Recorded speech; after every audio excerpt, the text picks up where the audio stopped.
أعوذ بالله من الشيطان الرجيم بسم الله الرحمن الرحيم وننزل من القرآن ما هو شفاء ورحمة للمؤمنين ولا يزيد الظالمين إلا خسارا وإذا أنعمنا على الإنسان أعرض ونأى بجانبه وإذا مسه الشر كان يئوسا قل كل يعمل على شاكلته فربكم أعلم بمن هو أهدى سبيلا صدق الله العظيم. ఇన్షాల్లా దీని యొక్క అర్థం ఏమని అంటే, మేము భాగాల క్రమంగా ఈ యొక్క ఖురాన్ గ్రంథాన్ని అవతరింపజేయడం వల్ల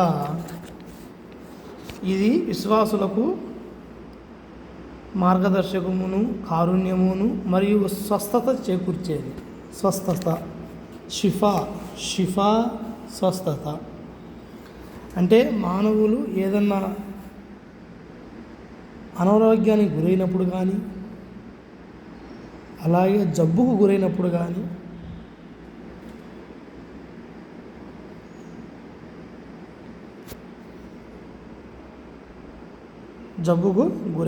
కానీ, మానవులు ఈ యొక్క ఖురాన్ గ్రంథాన్ని చదవడం ద్వారా అల్లాహ్ యొక్క రక్షణలో ఉంటారు అనే విషయం ఈ యొక్క ఆయత్ ద్వారా మనకు స్పష్టంగా అర్థమవుతుంది. ఏమిటి? ఈ యొక్క క్రమేణా వనునజ్జిలు మినల్ ఖురాని మా హువ షిఫాఉన్, ఏదైతే క్రమక్రమంగా step by step Quran nuzzle అవతరించిందో ఇది షిఫాఉన్ వరహ్మతున్ లిల్ ముమినీన్, విశ్వాసులకు స్వస్థత చేకూర్చేది మరియు కారుణ్యమును అనే విషయం చెప్పబడింది. కావున వీలైనంత వరకు మనము ఈ యొక్క ఖురాన్ ముస్హఫ్, ఈ యొక్క ఖురాన్ కరీంని బాగా చదివి మనకు అర్థమయ్యేటువంటి తెలుగు భాషలోనే చదవాలి. అరబిక్ లాంగ్వేజ్ కావాలనుకుంటే నేర్చుకోవచ్చు, చదువుకోవచ్చు, స్టడీయింగ్ చేయొచ్చు, రీడింగ్ చేసుకోవచ్చు. అది తర్వాత విషయం, నెక్స్ట్ స్టెప్. అది ముందు నీ యొక్క లాంగ్వేజ్ ఏదైతే ఉంటుందో ఈ లాంగ్వేజ్లోనే నువ్వు తెలుగుని బాగా ట్రాన్స్లేషన్ అనేది చేయాలి, బాగా అర్థం చేసుకోవాలి. బాగా అర్థం చేసుకొని ట్రాన్స్లేషన్ చేసుకోవడం వల్ల మనకు ఖురాన్లో ఉన్నటువంటి యొక్క విషయాలు పూర్తిగా ప్రస్ఫుటం అనేటువంటిది అయిపోతాయి. ఎప్పుడు ఖురాన్ గ్రంథం గురించి పూర్తిగా మనకు ప్రస్ఫుటం అయిపోతుందో మనకు ముస్లింగా ఈ యొక్క ఇహలోక జీవితంలో ఎలాగ జీవితం గడపాలో మనకు స్పష్టంగా అర్థమవుతుంది. కావున మనము వీలైనంత వరకు ఈ యొక్క ఖురాన్ గ్రంథాన్ని చదవాలి మరియు మన ఆరోగ్యాన్ని కూడా కాపాడుకోవాలి అనేటువంటి విషయం ఈ యొక్క ఆయత్ ద్వారా మనకు స్పష్టంగా తెలుస్తుంది. మరి ఈ యొక్క ఖురాన్ గ్రంథాన్ని చదవడం ద్వారా మనం ఏమవుతాము? అల్లాహ్ యొక్క రక్షణలో ఉంటాము. అల్లాహే తన వైపునకు మరలి వెళ్ళేదానికి మార్గాన్ని అనేది దిశానిర్దేశం కూడా చేస్తాడు తన వైపునకు, మరియు తన యొక్క బరకత్కి, తన యొక్క అనుగ్రహానికి, తన యొక్క కారుణ్యానికి ఆ యొక్క మానవుడు మసులుకుంటాడనే విషయం ఇక్కడ ఈ యొక్క ఖురాన్లో ఉన్నటువంటి ఈ యొక్క 82వ సూరతుల్ ఇస్రాలో 82వ వాక్యంలో 82 ఆయతలో మనకు స్పష్టంగా అర్థం అనేది అవుతా వస్తుంది. అలాగే మానవుడు విర్రవీగుతున్నాడు, లెక్క చేయడం లేదు మేమంటే అనే విషయం చెప్పబడుతుంది. చెబుతూ అలాగే మానవుడు కొంచెం కష్టానికి గురైతే చాలు పదే అల్లాహ్తో మొరపెట్టుకున్న తర్వాత కొంచెం కష్టానికి గురైతే చాలు నిరాశ పడిపోయి వెనక్కి మరలిపోతున్నాడు అనే విషయం చెప్పబడుతుంది. అంటే దీని ద్వారా మనకు అర్థమైంది ఏంటి అంటే, సహనం అనేది మనం పాటించాలి. అల్లాహ్ మనకు చూపించేటువంటి ఏదైతే దారి అయితే ఉంటుందో ఆ దారి మనకు ప్రస్ఫుటం అయ్యేంత వరకు మనము ఓపికతో ఉండాలి, నిరాశ పడిపోకూడదు. వెనక్కి మరలకూడదు. ఈ యొక్క ధర్మం పైన, ఇస్లాం ధర్మం పైన స్థిరంగా ఉండాలి అనే విషయం ఈ యొక్క ఆయత్ ద్వారా మనకు ప్రస్ఫుటం అనేది అవుతుంది. ప్రవక్త వారితో ఇలాను ఏమని, ప్రతి ఒక్కడు తన విధానాన్ని తానే అనుసరిస్తున్నాడు, ఇక రుజుమార్గంలో ఎవడున్నాడనే విషయం గురించి అల్లాహకే బాగా తెలుసు.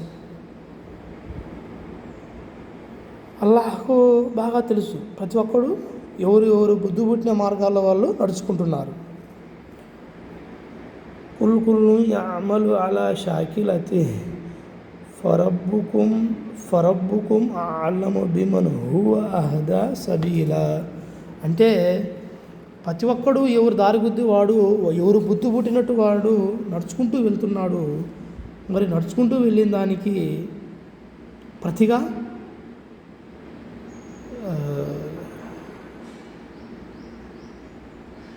అల్లాహ్ సుబ్హానహు వ తఆలా ఏమని చెప్తున్నాడంటే, ప్రవక్త ఇలా ప్రకటించు, ప్రతి ఒక్కడు వాని ఇష్టం వచ్చినట్టు, వాని బుద్ధి పుట్టినట్టు వాడు వెళ్తూ వస్తున్నాడు మానవుడు. ఇంకా అల్లాహ్ యొక్క మార్గంలో ఎవరున్నారో అది అల్లాహ్కు మాత్రమే తెలుసు అనే విషయం చెప్పబడింది. అది అభిమాన మిత్రులారా, చూడండి ఎంత చక్కని విషయం చెప్పాడో.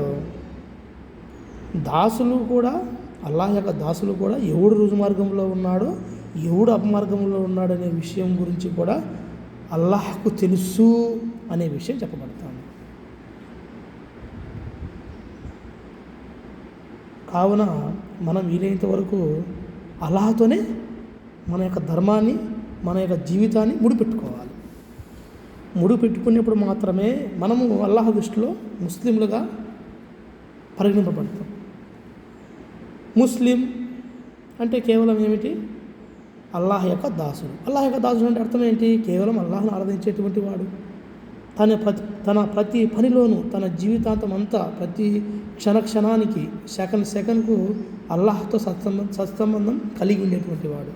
హలాల్ మార్గంలో నడుచుకునేటువంటి వాడు. హలాల్ ఆహారాన్ని, ఫుడ్ని భుజించేటువంటి వాడు. ఇవన్నీ మనము అల్లాహ్ మార్గంలోనే గడుపుతూ ఉండాలి. హలాల్ మార్గంలోనే గడుపుతూ ఉండాలి. హలాల్ మార్గం అంటే అల్లాహ్ మనకు దిశానిర్దేశాలు చేసినటువంటి ఈ యొక్క ఖురాన్లో ఏదైతే విషయం చెప్పాడో అదే హలాల్ మార్గం. ఈ విధంగా హలాల్ మార్గంలో మనం నడుచుకోవడం వల్ల మనకు బరకత్ ఉంటుంది. మన యొక్క కర్మలను స్వయంగా అల్లాహే పరిరక్షిస్తాడు.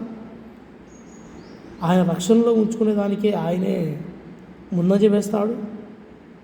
అప్పుడు అల్లాహ్ రక్షణలో ఉంటే ఈ యొక్క ఇబ్లీస్ మార్గాలు ఎన్ని చేసిన, సైతాన్ యొక్క మార్గాలు ఎన్ని మన కళ్ళెదుట కనిపిస్తూ వచ్చినా మనల్ని ఏమీ చేసుకోలేరు అనే విషయం చెప్పబడతాడు.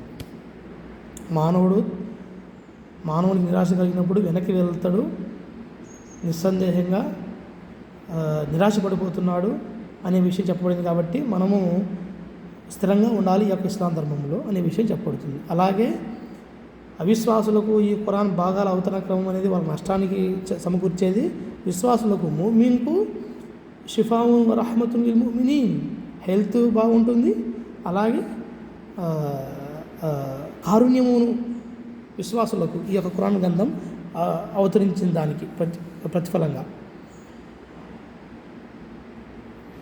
అలాగే ఇంకొక విషయం ఇక్కడ చెప్పడం ఏమనంటే, మూడో విషయం ఏంటి అంటే, ప్రతి ఒక్కడు ఎవరు ఇష్టం వచ్చినట్టు వాడు మార్గంలో నడుచుకుంటున్నాడు.